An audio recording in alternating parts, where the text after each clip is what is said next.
I'm joining this workshop from Australia. We'd like to know where you are joining from today, so please say hello in the chat line and where you're from. I'd like to thank co-host Shannon Riley from Zonta headquarters, who's helping us behind the scenes today. Why have we got a photo of flying geese? Well, they teach us so much about teamwork. They fly together, sharing a common sense of direction, flying long distances, and get where they're going quicker and easier because they share the load and look after one another. With Zonta Says Now, we work together like geese as we unite on our long journey towards climate justice and equality. We work together and support each other to lead, educate, and advocate for climate justice, building our Zonta spirit on the way. I'll now hand over to Angela Brockman from the USA to lead us on the first stage of today's journey. Thank you, Carol. Our climate justice journey today explores problems, solutions, and how we as Zontians can use our influence and work together to create a more gender equal world. Our facilitation team consists of members of the Zonta Says Now working group from around the world. Members of the international think tank would have seen the Zonta Says Now train. It was built during the Industrial Revolution, a time when humans started to put more greenhouse gas emissions into the atmosphere. Where they are accumulating, forming a blanket around the planet and causing global heating and associated extreme weather events. Extreme droughts, fires, floods, and storms trigger social disruption, causing millions of people to lose their livelihoods and homes. This social disruption magnifies any existing inequality, including gender inequality. Zonta Says Now stops the train by advocating for governments to meet their obligations under the Paris Climate Agreement and closing the gender equality gap in education, health, economic opportunity, and safety. We are inspired to take action by these women and girls. A drought-ridden Sudan, Deborah, age 9, must walk further each day looking for food, water, and wood. There is no time for her to go to school, and she no longer has the dream of becoming a teacher. In Mambozi, Aya, age 11, is frightened that she will be sold into marriage. Her family lost everything in the floods, leaving them destitute and unable to feed her. In Canada, Judith, age 42, is worried she may lose her casual job as she has to take time off to look after her daughter Claire, age 7, whose severe asthma has been made worse by the wildfire smoke. In Australia, Maria, age 79, has a heart condition and seeks refuge from extreme heat in the local air-conditioned library, as she cannot afford air conditioning and her rented apartment and worries about how she will survive the hot summer. In Nigeria, Rala, age 33, is worried about how she will feed her family as floods washed away their market, taking away her livelihood. And in Germany, Freya, 51, was made homeless by floods. She has lived in temporary shelters for nearly 2 years and wants a permanent place to live. Zonta Says Now seeks climate justice for women and girls. We want women to be able to prevent, prepare for, respond to, and recover from the impacts of climate change on the same basis as men. We do this by taking gender equal climate action locally, nationally, and internationally. I'll now hand this over to Bobby from the USA to describe the problems we are trying to overcome. Bobby? Thanks, Angela. Our climate is changing, and this short video from National Geographic describes why this is happening. Human activities, from pollution to overpopulation, are driving up the Earth's temperature and fundamentally changing the world around us. The main cause is a phenomenon known as the greenhouse effect. Gases in the atmosphere, such as water vapor, carbon dioxide, methane, nitrous oxide, and chlorofluorocarbons, let the sun's light in, but keep some of the heat from escaping, like the glass walls of a greenhouse. The more greenhouse gases in the atmosphere, the more heat gets trapped, strengthening the greenhouse effect and increasing the Earth's temperature. Human activities, like the burning of fossil fuels, have increased the amount of CO2 in the atmosphere by more than 1/3 since the Industrial Revolution. The rapid increase in greenhouse gases in the atmosphere has warmed the planet at an alarming rate. While Earth's climate has fluctuated in the past, atmospheric carbon dioxide hasn't reached today's levels in hundreds of thousands of years. Climate change has consequences for our oceans, our weather, our food sources, and our health. Ice sheets, such as Greenland and Antarctica, are melting. The extra water that was once held in glaciers causes sea levels to rise and spills out of the oceans, flooding coastal regions. Warmer temperatures also make weather more extreme. This means not only more intense major storms, floods, and heavy snowfall, but also longer and more frequent droughts. These changes in weather pose challenges. Growing crops becomes more difficult. The areas where plants and animals can live shift, and water supplies are diminished. In addition to creating new agricultural challenges, climate change can directly affect people's physical health. In urban areas, the warmer atmosphere creates an environment that traps and increases the amount of smog. This is because smog contains ozone particles, which increase rapidly at higher temperatures. Exposure to higher levels of smog can cause health problems such as asthma, heart disease, and lung cancer. While the rapid rate of climate change is caused by humans, humans are also the ones who can combat it. If we work to replace fossil fuels with renewable energy sources like solar and wind, which don't produce greenhouse gas emissions, we might still be able to prevent some of the worst effects of climate change. Well, it's very clear that our Earth is sick, and we thought this graphic would demonstrate more than 1,000 words could tell us. Okay, let's go to the next. So we have a couple polls we'd like you to do. Poll number 1 asks you what extreme weather events have influenced your life, your livelihood, or your community. Is it storms or heat or flooding?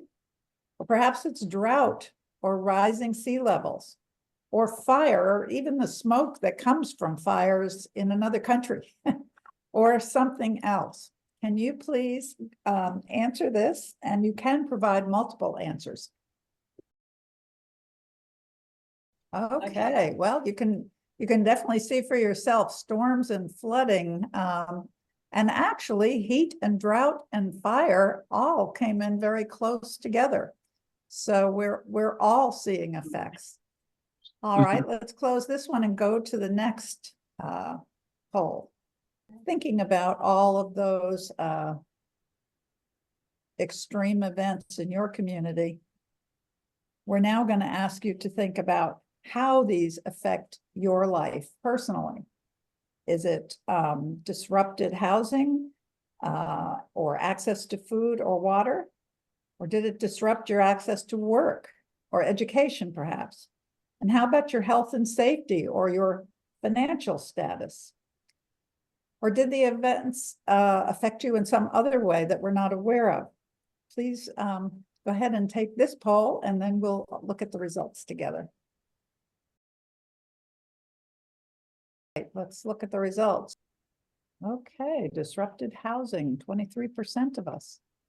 Disruptive health and safety, 77, that's probably the highest.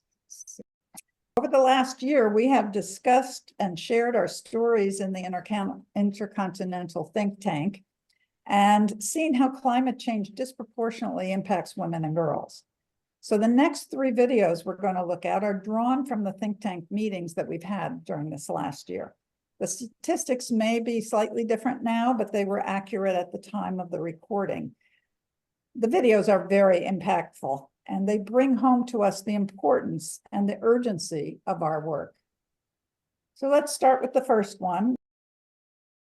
The rainy season is starting, and you can imagine we're just getting scared because the flooding has already begun. We can a lot of informal settlements along the coastline because that part of Accra is very flood prone. Nobody is selling the land. So what you find is migrants coming in who don't have anywhere to stay, end up staying in these flood prone locations, and informal housing and markets just spring up overnight. You just see them springing up. And what you're seeing on your screen is a very typical example of what you see along the coastline of Accra.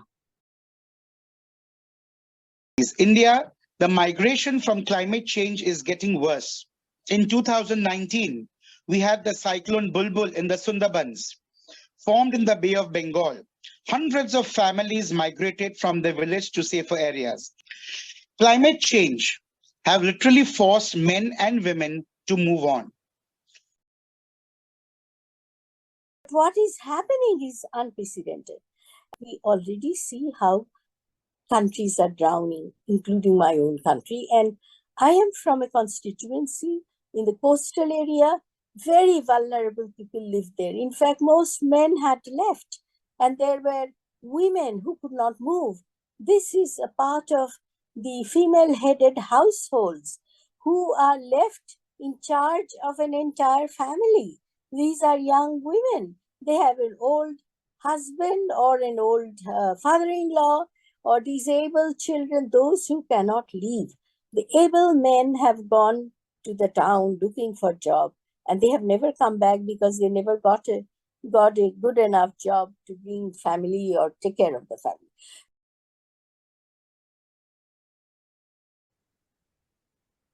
So this is just an example of one of the impacts of climate change in Nigeria. And just for 1 year, and this is in 2022. By the way, 28% of the Nigerian population live in the coastal areas and is endemic to flooding every year. Between the period of July to September, that is when we have the highest rainy season. As you can see, the flooding for 2022 affected about 4.4 million people with economic damage of about 6.7 billion. It displaced people from their residence. As you can see, women moving with their mattresses. The roads were impassable. You can see this young woman trying to leave her home on a canoe. But the worst of it was that year's flood resulted or killed 662 people. So out of 4.4 million, we're looking about almost 2 million women that were impacted in just 1 year flood. Being a tropical island, Sri Lanka is highly vulnerable to the adverse impacts of climate change. Flash floods and landslides due to intensive rainfalls, long droughts, less rain due to unusual monsoon pattern changes, sea level rise due to melting glaciers and ice caps. The livelihoods of many Sri Lankans are connected to sectors that are highly vulnerable to environmental factors. This increasing frequency of extreme weather events are ranking Sri Lanka amongst the top 10 countries on the Global Climate Risk Index 2018 to 20, despite contributing to less than just 0.1% of global warming. So the land was already saturated in many places, and many people were still recovering from the previous cyclone when Cyclone Gabrielle hit. 11 people lost their lives as a result of Cyclone Gabrielle. It is estimated that the cyclone displaced 10,500 households by landslips, flooding, and tidal surge. Many roads, including state highways, became impassable. Communications, including cell phone communications, were cut off in areas across the northern and eastern parts of the country, and power supplies were cut off for days and in some cases, weeks. Last week, we had a tornado, earthquake, and floods, all waiting for more snow to come to California. And then we had, 2.5 feet of rain dumped on one city in Florida in a 24-hour period. They too are like Bangladesh, underwater. The planes can't go, the trains don't go, the cars don't go, the schools aren't open, and it brings everything to a halt. Two years ago, 134 people died in this flood. And this disaster and the consequences of the war against Ukraine, which had a huge impact on our energy, that a lot more people recognized climate change as a phenomenon. We heard about this. 2023, Canada's worst wildfire season of the 21st century. So this is from the Emergency Preparedness Minister. And I just want to give a shout out. We are so happy that we have had firefighters from South Africa, Australia, New Zealand, the US, France, Portugal, Spain, Costa Rica, all of these firefighters who have come to Canada to help us, because we certainly couldn't have done it on our own. The consequences of climate change for farming and farmers. Well, a number of reports have shown that there will be longer droughts, harsher fire weather, as we have seen, changing seasons. Some crops won't be able to be grown where they are currently. There'll be greater stress on crops. There'll be new pests introduced affecting crops. Already it's been observed that farm profits are falling and will continue to fall. So an impact on food for people, but also the economy of Australia.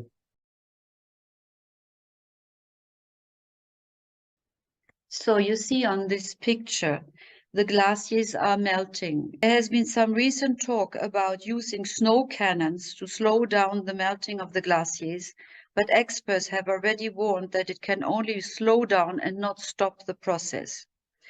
Vegetation is changing and agriculture will have to adapt. Well, in a few years, we will be cultivating melons.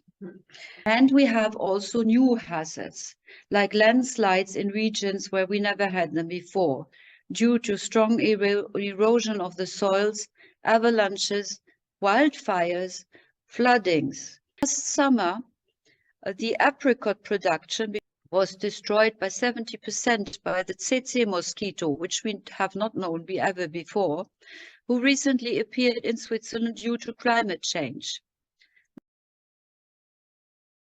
If you can see over there, Nandini Chauhan, a 16-year-old child, paints the roof of her family's home with reflecting paint to keep the house cool.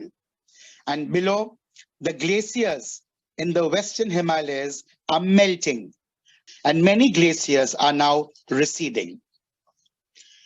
Here we have the statistics. 90% of India is under extreme heat danger zone. And this year, from the month of April to the month of June, India was reeling under severe heat wave. Temperatures was round about more than 50 degrees, between 35 to 50 degrees Celsius, especially in the north, where you had people who lost their lives, and there were great problems faced all over the country. Global home-based workforce, 65% women are homemakers. During extreme heat event, symptoms of headaches, nausea, vomiting, capacity to work shrinks. 43% of women surveyed lost income and increased caregiving. Many women suffer from dehydration, lack of access to toilets, Women drink less to avoid relieving themselves outdoors. Further, the climate change has affected everyone. Vulnerability to climate change is exacerbated by inequity and marginalization, linked to gender, ethnicity, low income, and other social and economic factors. When solutions to climate change address these realities, they are more effective. This is where women come in. So many challenges all over the world. This third video that we're going to see lets us see how climate change impacts the lives of First Nations people in Canada and in Australia as well. What are some of the effects now? So back over in British Columbia on the west coast, of course, this is where there's an awful lot of salmon. The salmon comes in, they come in and they spawn. They're called the salmon peoples because this is their culture. They live by salmon. Problems now are that the spawning rivers are too warm, low water flow, changing ocean currents and temperatures as well. And the picture that I have here, these salmon are all dead. They were trying to go back to the spawning grounds, so they go up the rivers, the salmon rivers, they go up the rivers and they go up so far to where the spawning beds are, but once they got up there, there was no water. So they jumped into a dry area and they all died. Millions of them.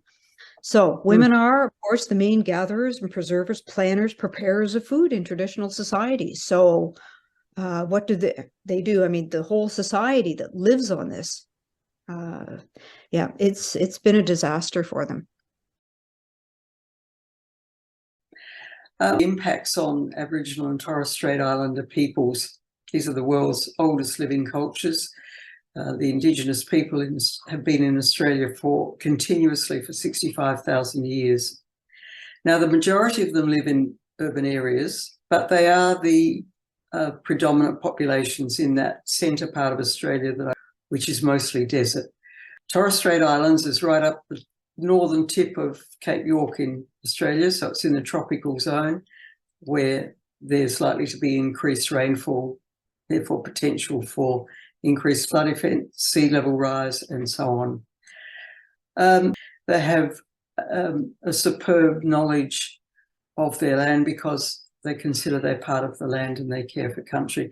That means anything that happens to the land and indeed the environment, whether it's flora, fauna, or the soil itself, impacts significantly on Aboriginal and Torres Strait Islander people, their cultures, and therefore, in consequence, their mental health. So now I'm going to hand you back to Angela to get us started on our first discussion. Thank you, Bobby. So what challenges have you and your community experienced due to extreme weather events in the past year? How have they impacted your life? We're now going to go into breakout rooms and be able to have that conversation and discussion within each group. Once we come out of the groups, we will have a back brief from our facilitators in each area and go over the highlights of the discussion.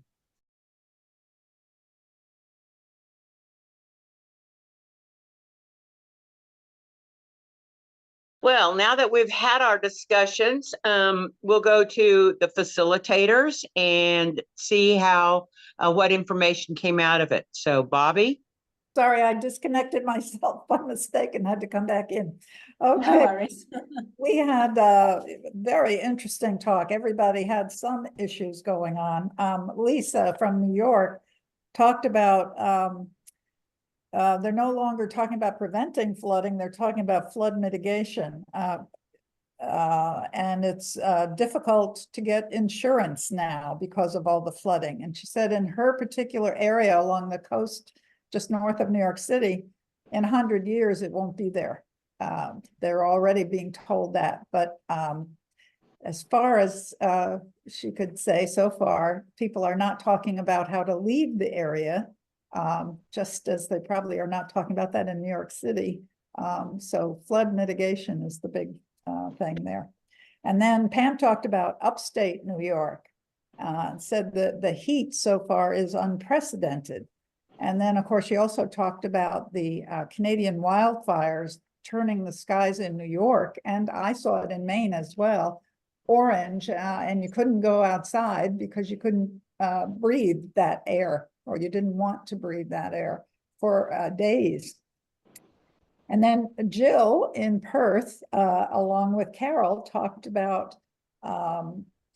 the difference between the east side of Australia and the west side. In the east side of Australia, there is flooding as a major concern, but on the west side, there's drought, and it's been really warm, and the trees are dying because there's no groundwater, and the municipalities are not watering anymore because they don't want to use the water up. And Carol mentioned that transport has been impacted by the disruptions, and that Perth in particular on the west side is sort of an isolated area and depends on transportation bringing in food. So they have food insecurity to look forward to if they don't solve the issues.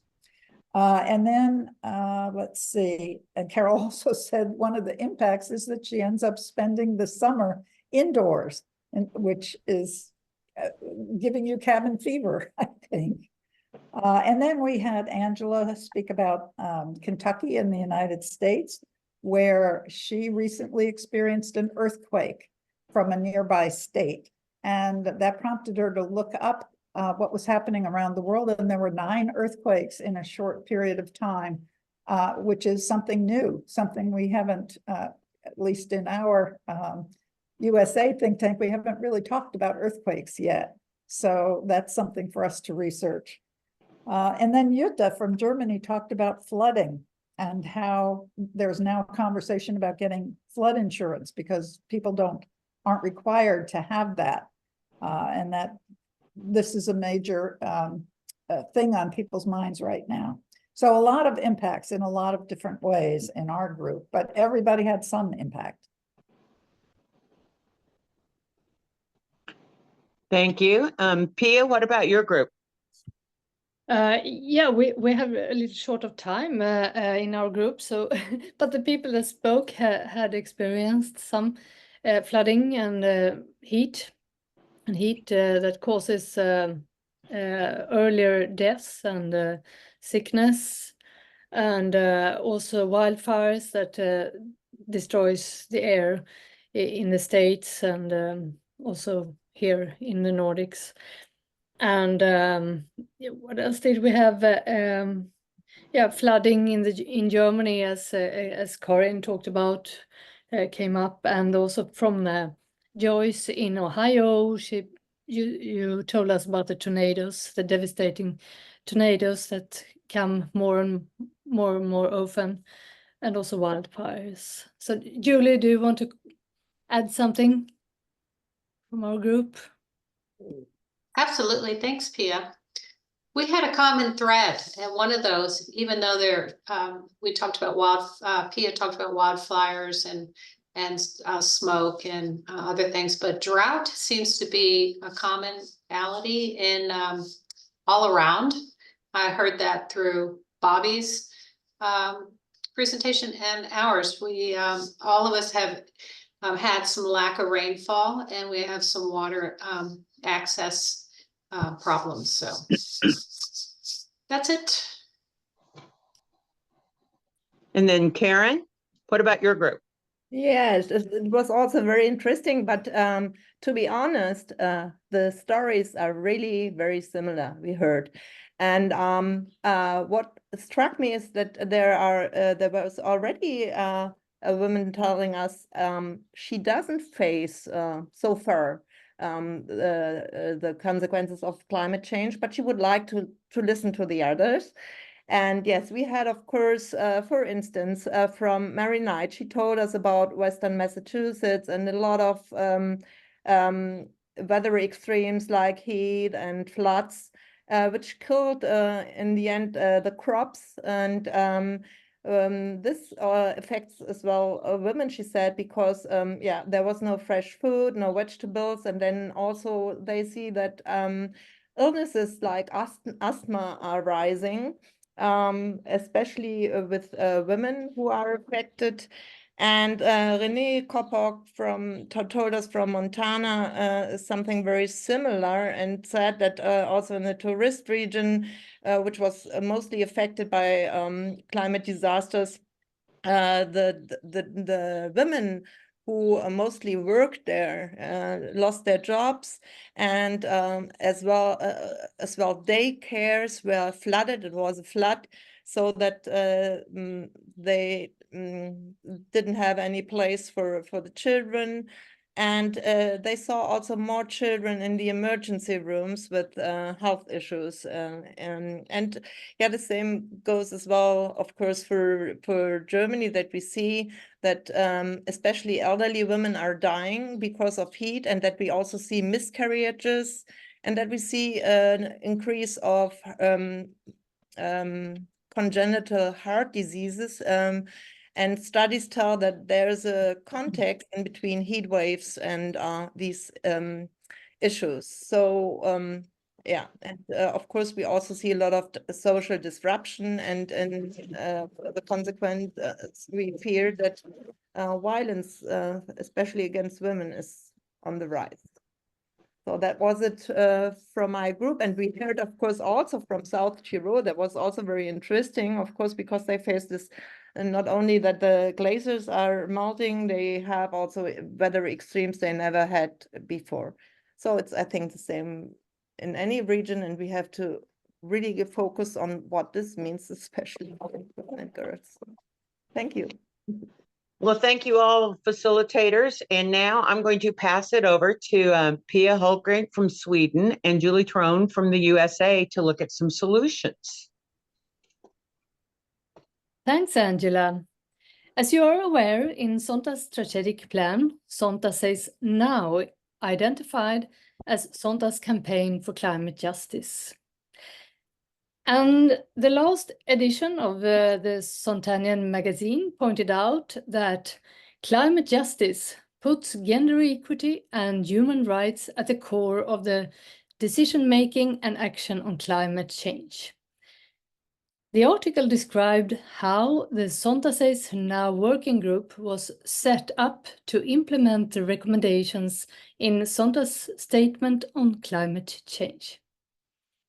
The statement on climate change has recommendations that call on governments and members to take action around meeting obligations under the Paris Agreement and increasing awareness of climate justice, educating girls and encourage them to take up STEM careers and be part of the global response to climate change, involving more women in decision-making so we have gender balance in governing bodies on environmental sustainability, enabling equal economic opportunities by addressing gender gaps in childcare, elder care, pay anything that is a barrier to women participating fully and equally in the economy, and including women in disaster preparedness and planning so their needs are met.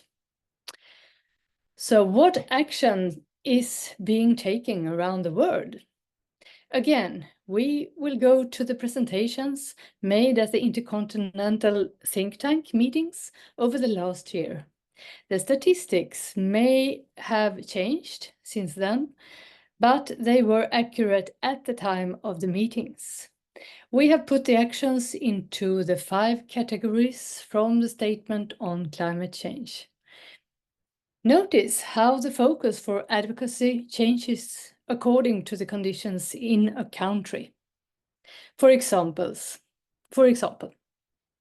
Zontanians in Ghana focus on climate justice advocacy, girls' education and enabling women's participation in the economy.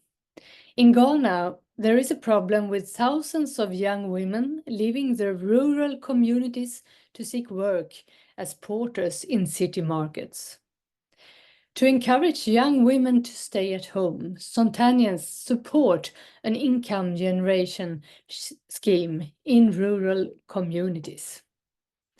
Zontians also advocate stopping child marriage and gender violence issues, which are magnified in communities impacted by climate change. In Nigeria, Zontians focus on climate justice advocacy and economic participation. When floods washed away the markets, Zontians stepped in to provide free health care and advocacy for relief for flood victims, as well as trauma counseling.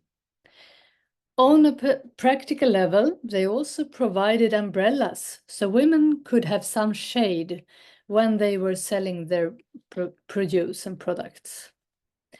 What else are the Zontians doing, Julie? Thanks, Pia. Well, New Zealand Zontians are very proactive in advocating in the areas of climate justice, economic participation, and decision-making. They advocate for gender data collection as they recognize that what gets measured gets done. Data is essential to inform decision-making. Zontians are also finding ways to improve employment settings to improve women's resilience across New Zealand. For example, following Cyclone Gabrielle, there was a shortage of tradespeople. So Zontians are looking at making it easier for women to train as carpenters, plumbers, and electricians. In New Zealand, the majority of members of parliament are women. Zontians are seeing how they can better integrate women into all levels of decision-making to improve climate mitigation and adaptation policies, and have already contributed to new disaster readiness legislation. Zontians in Sri Lanka focus on disaster preparedness, climate justice advocacy, and supporting more women into decision-making positions. Sri Lanka is one of the most vulnerable countries to the impacts of climate change. In cyclones and tsunamis, the majority of fatalities are women. Zontians educate men on the importance of including women in decision-making. They advocate training more women in early warning systems and supporting them to acquire basic life-saving skills. They invite local emergency responders and disaster experts to meetings. They support women to take on leadership roles, be included in policymaking focused on women's needs, and be involved in running evacuation camps. Like in New Zealand, they also support more women to train in traditionally male occupations so that women can construct the camps. In Germany, the focus is on advocating for climate justice, economic participation, and decision-making. Zontians support the recommendations of the German Women's Council. These include transportation initiatives to reduce emissions and create more sustainable communities, advocating for better building standards so that energy bills will be cheaper, balancing lifetime earnings and care work, creating opportunities for women in future industries, and increasing women's political representation. I'll now hand you back to Pia. Thank you, Julie. Now, just get on with it, as a famous person recently said. So discussion number 2 is coming up, and every country is different, just as every community is different. What actions could you take in your club? Think about what you could do now, or what would be a good activity to raise awareness of Zonta Says Now on Earth Day. Is there any activity that we could be doing all the time? Could the facilitator in each group be prepared to share highlights? So, hello, everybody. everybody's back. How did your discussion go? Bobby, did you have any good Yes, ideas? we had a lot of good ideas. I'm going to try to say them as quickly as I can. Let's see.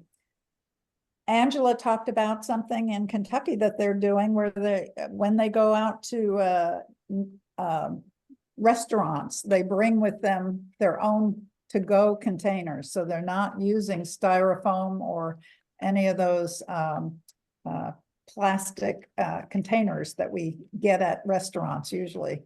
So, and everybody in her club has been very good about starting to do that. Carol talked about one of the things clubs can do is invite emergency services people to come in and speak to your club about what are the plans in your area, and also to network and be part of a coalition in your area. Helen talked about the results of the cyclone. As a result of that, they have a bipartisan committee inquiry going on with a report due in September, and Zontians have submitted a report about what they want to see in this legislation. There's also a big discussion about insurance going on there in New Zealand. Carol talked about the bill in Australia, including the needs for legislators to consider the rights of future generations and to and Zontians can take part in hearings and as well as give written submissions on legislation. Let's see, Barbara in Arizona talked about the intense heat there, which is rising, and she liked the idea of hearing about the club, I can't remember where it was, that distributed umbrellas to the market women, and thought that that might be something they could do in Arizona, because there are outdoor markets and there are women sitting there without protection. So that's something the club could consider. And let's see, Audrey had something to say that I couldn't quite hear. So we're all trying to do something, and we'll try to focus on Earth Day as we go forward. Okay, next group. Thank you, Bobby. Yeah, that was my group. And maybe, yeah, I think. Okay, so Swell, I thought we should go on educating our own members. There are a lot of good videos that we can use now from the website. And we need to kick the members so they wake up. And we discussed, that there are still some difficulties in both USA and Germany to get women interested in these questions, but we must just get on with it. And maybe to start with this thing on a club evening, making like backsacks or a grab bag, what you should bring if in case of a extreme weather event. Also, Sabine told us that in Italy they do some clubs do some tree planting, which is a good activity. And Renee also told us about this prep bags, and also some protection for domestic violence, thinking about that. So we are on the same track, I think. And also maybe for Earth Day, invite good high-end women speaker like we already have done. And Corinne, what happened in your group? Yes, also a lot. I don't know how to start because it was very interesting. For instance, to hear from Ulrike from South Tyrol, I think, Bozen, that they supported Italian farmers who were the victims of very heavy floods in the Po-Ebene, or the Po, how's it called? North Italy. And they supported especially women farmers. That's very interesting, and thought about their situation. Unfortunately, they were attacked again by a heavy flood this year. And she also told about their volunteers fire services, where also are a lot of girls involved. And that's very interesting. I think that's also a good opportunity for the Club of Ulrike to support, especially women, to do so. And then there was a lot about emergency bags, as Jane put it from Minneapolis. That's a very concrete action to distribute emergency bags, which also help, as Joyce told us from District 5, which also could help women under the condition of domestic violence, because these specific emergency bags also support you if you don't have a cell phone working. And yeah, that's I think a wonderful idea to raise attention for different problems of climate change. And Mary Knight was telling us that they're still struggling a little bit in their district with taken actions. So they are now thinking about doing a poll first, yeah, to make sure that anybody is on the same page at the end with this. And yes, I think that concerning Mother Earth Day, we probably need some good action together, which works on international level as well as local level. And yeah, we are already thinking about that, just to give the clubs good ideas to join in. Yeah, so that's, I think, from my side. Did I forget something? So I asked my wonderful breakout group to add.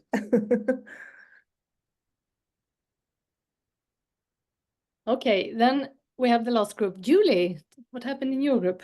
Thanks, Pia. Our group was both inspired and inspiring. It was fantastic. Lisa Burton talked about planning the governor's conference. This was a great idea. They went paperless, and they also talked to the conference folks to see if there was gender equity with the vendors that were going to be providing, you know, whatever their needs were. I thought that was very inspiring. Almost all of our members in our group are educating and building awareness. Some have slower movement, just including my own group. So putting more information, the strategic plan, having climate change or climate action discussions at every meeting were part of it. Jill talked about food security and having food drives in her community. Jutta talked about being the governor. She's rising into governorship, and she's putting, Zonta says now, on her priority list.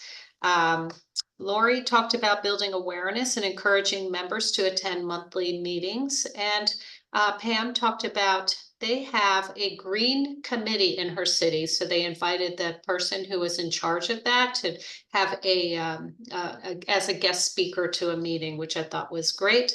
She also talked about at a community event, instead of giving out water bottles, they had a water dispenser, recyclable cups, and she felt like that was a great way to reduce water, reduce plastic, and bringing meals to bringing meals and their own cutlery to meetings. I don't know if I got everyone, but anyway, we were all very inspired by each other. Thank you. Thank you, Julie.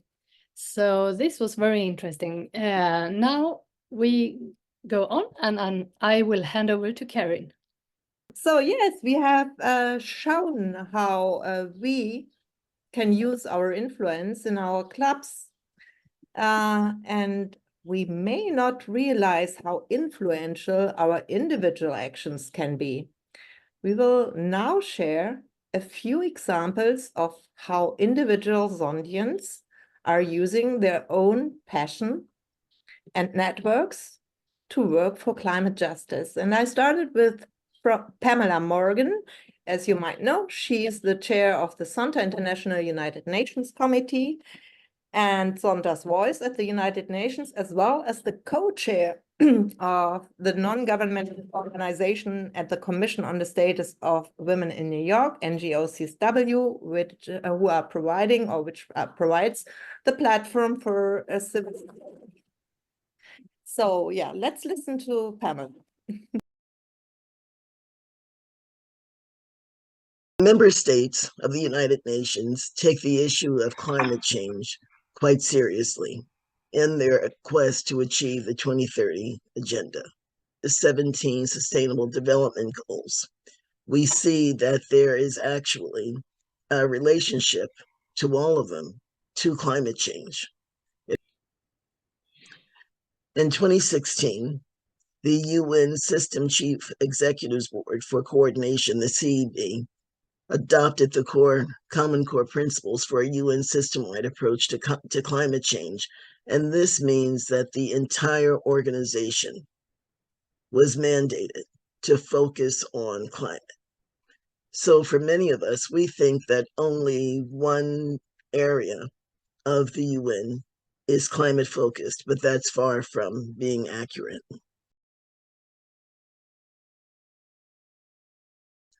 Zonta International's statement to the Commission on the Status of Women looked at Zonta International's three key goals. And we know that number one was education, number two, expanding access to information and communications technology, and our third one was on climate change. So Zonta International had 4 key points that they made to the Bureau in their statement.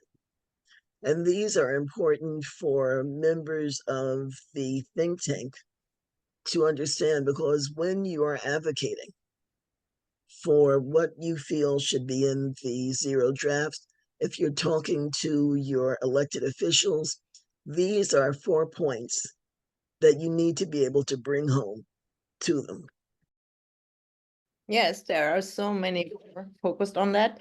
And yes, now I might like to introduce Joan Kabayambi from Uganda. She is a Zontian of the Zonta Club of Kampala, and she's the representative of the United Nations Environment Program for Zonta. We need healthy oceans, we need healthy ecosystems, we need plastics to end, and also new products which are safe to be in place. Because we all understand that 80% of these plastics end up in oceans, they kill the health of the oceans, they kill the water. The water today, even if it was filtered, it will never be safe again with plastic pollution. Plastic is also a huge topic of Hasna Modood, who is an elected regional councillor with the International Union for the Conservation of Nature. And plastic pollution is an issue close to her heart, as she sees how it impacts not only our health, but as well it destroys the turtle population. And so she decided to do something about it. She uses the Turtle Project to raise awareness of plastic pollution. Let's listen to her. My slogan is to save the turtles from plastic pollution. Bangladesh has banned plastic. And stop this one-time use plastic. It is going into our food chain, it is going into the atmosphere, into our water system, and it is also breaking down called microplastic. The fish you like to eat is no longer the fish that is healthy for you. It is full of microplastic. The turtles are now dying because they're swallowing all these plastics. We have no spokesperson for the marine life, for the sea, and yet we are all beneficiary. So, and I am in my own small way. I have bought a piece of land in Bay of Bengal in the island, only coral island, hoping to save the sea turtles.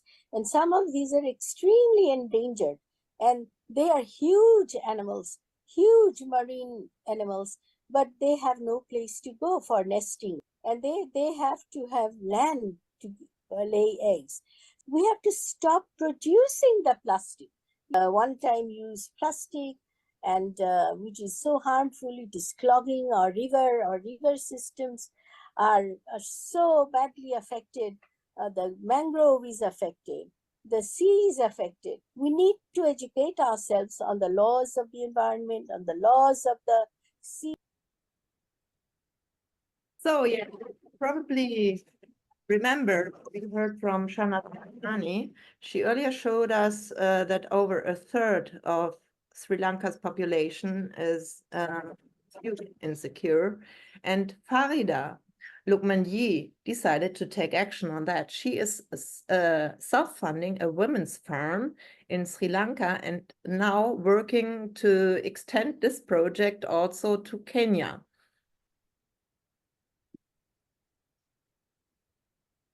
So I came up with a project where I would give clean and safe drinking water to one village, which was a female-headed village in Sri Lanka. And that village was where there were no men because all the men were killed in the Sri Lankan war. Women have to walk for over 10 miles a day just to go and get 2 pots of clean drinking water. Sri Lanka is very rich in its soil, so all kinds of food can be grown. These farms are now farmed only by female farmers. So what She Grows in the World has started doing is we are giving them clean water. So I give them water pipelines where they have clean water for the fields and for their personal use. So with this project, I'm also giving a lot of training to the women. We have the experienced farmers who come and teach these women. Seeds are provided, fertilizer is provided, and so is the agricultural tools. We conserve water by using drip irrigation method. I'm also promoting sustainable and organic farming and prioritizing health and natural fertilizers, because with the natural fertilizers, we get a better crop. So I can assure you that the women who have been working in my farms are now so independent that they are running this whole thing on their own.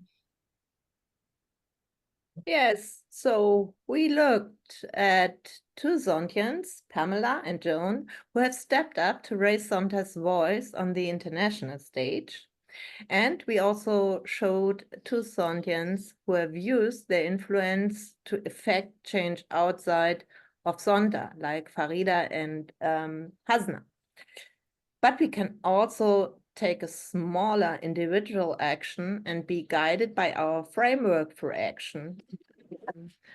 That might help, and we can, for example, learn more about climate justice. We can volunteer for leadership roles in our clubs, and we can start conversations with young and old at home, at work, and in our clubs about climate change and its special effects on women and girls. And we can find out more about what is happening in our community and what our governments are doing, and meet with people who can influence policy decisions and work with other Zonta clubs to magnify our voice. So we can all do something, no matter how small, as every action counts. And every action on the local action will be as well an action with a global effect, as you can learn as well from our intercontinental think tanks and the fabulous speakers there. So let's go to the next pause. And yeah, this is a tricky question. What stops you from taking action? And you can as well provide multiple answers. Again, probably you're not sure what to do yet, or there's a lack of knowledge felt, or a lack of support. You can tell about personal experiences as well, or a lack of time. And yeah, and of course we would love to hear nothing can stop me. But yeah, let's see how you. I think I can share it right here. So number 3, what stops you from taking action? It looks like majority of them were not sure what to do. Yes, but a 43% said nothing can stop me. That's great. I'd like to hand it over now to Julie. Okay, everyone, thanks, Karen. Let's go back to our discussion rooms and we're going to talk about this. It's nice that nothing can stop us, but let's talk a little bit more about that because we have the future generation in our hands. So as soon as Shannon's ready to put us in, thank you. Okay, we had a vibrant discussion. Let's go to our rooms. I know we are a little bit over the time.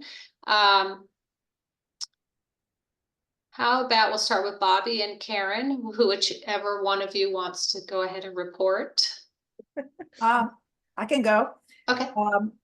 Basically, in talking about how we can make it easier for Zontians to take action, Carol said, go speak to your legislators with other Zontians, collect, don't think about it. You have to do this by yourself. I use the example in the US of our child marriage activities, where we have joined coalitions with other like-minded organizations that support the same legislation or issue, or policy rather. And we've gone together to speak to legislators and sent letters together. We also had Barbara talking about the Fast Section Friday letter writing campaigns that we use in the United States that actually that club Zontians actually do take this action because we've made it easy for them. So that's something that we should think about doing everywhere, I guess. I guess that's pretty much the summary. Okay, thanks, Bobby. Our next facilitator, Pia, what did your group talk about? Okay.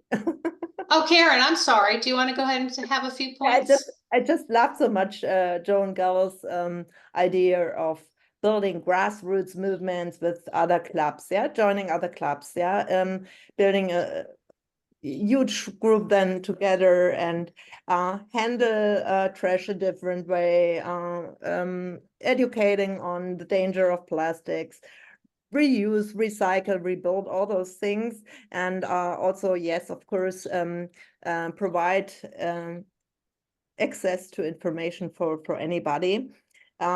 What we, of course, already do, and Ulrike pointed on that women got the power to educate, and that's really important that they have a say, and that to the young people also, that women and men have to work together on those topics.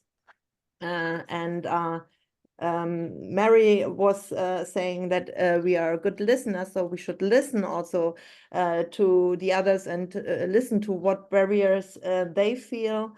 And I think, in general, we need also a big picture on that always. We should discuss why it is a gender topic, why the causes and also the consequences of climate change are not gender neutral, and what is to do about it. And that's what we are going to do, of course, with the next biennium. We are deepening this, and just to show everybody where we are at. So that's easier than to take action, I think, if you see the big picture. Wonderful. That is really, both of you had great feedback. Pia. Yeah, I have the mic. Yeah. Okay, since we are in a hurry, not here at the moment, but I mean to make anything, we just need to get on with it and speak to young ones, elderly, and we all agree in our group we need to educate our members more, so we all get courage to speak up and have questions and speak, and that's a good thing to do, and have these kind of meetings. And Renee told us about a group of young people in the state that have sued the state because there are a law that's it's a right for the future, and the Zontians could could also support those young and the young energy that are around in our society. And also we could encourage female leaders, as we always have done in Zonta, to invite them to speak, and also maybe give scholarships and just push young women to take more action and leadership. Thank you, Pia. Thank you. Okay, all right. Well, all right, sorry. I have one more facilitator. That would be me, and I'll go quickly. Education of our members was priority for all of us. And having people who can talk the talk, climate justice, climate action, to come to our meetings. Helen had a great comment that I really loved. One of the important things to achieve at local and international levels is to get women a seat at the table. So something to think about, because climate action increases violence against women. And Jill did talk about their government has strong plastic legislation. So similar to what Bobby was saying, is to get your members to take action legislatively and write letters to your local legislators. That's it from me. I'm going to throw it back to Carol. Thanks so much to everyone for your participation in the discussion rooms. And I apologise profusely for the timing going a bit beyond time. Today we've shown the problems and solutions, and we've had some good discussions on the way, which has been great. If you've not seen them, go onto the website to look at the many Zonta Says Now tools that we have, and I encourage you to use them. They're designed to help you, your club, area, district, or national advocacy group to advocate for climate justice. And we're always adding to the toolkit, so please share your ideas and we'll try to incorporate them. We can share how we feel about climate justice and the climate change in our virtual art gallery. So have a look at it. It's on the Hoover app as well as being on the website. So look at both. And we can share how we can also draw on the support from other Zontians. Use that Zonta spirit, because after all, we enjoy the journey more when we share it. Just want to make sure there's no questions in the chat line. Was there anything in the chat there that needed response to anyone? No, there's nothing in the chat line. Great, thanks for that, Angela. And remember, women and girls like Deborah, Ayan, Judith, Claire, Maria, Ralia, and Freya need our support. And by uniting for climate justice and equity, we can build a better world for them. So thank you for your participation today, and we hope you've learned something new in the workshop and enjoyed meeting other Zontians in the breakout rooms. And we look forward to flying with you on our climate justice journey into the next biennium. So please email us if you have any questions, comments, or ideas. And we look forward to seeing you at convention and at intercontinental think tank meetings. Bye.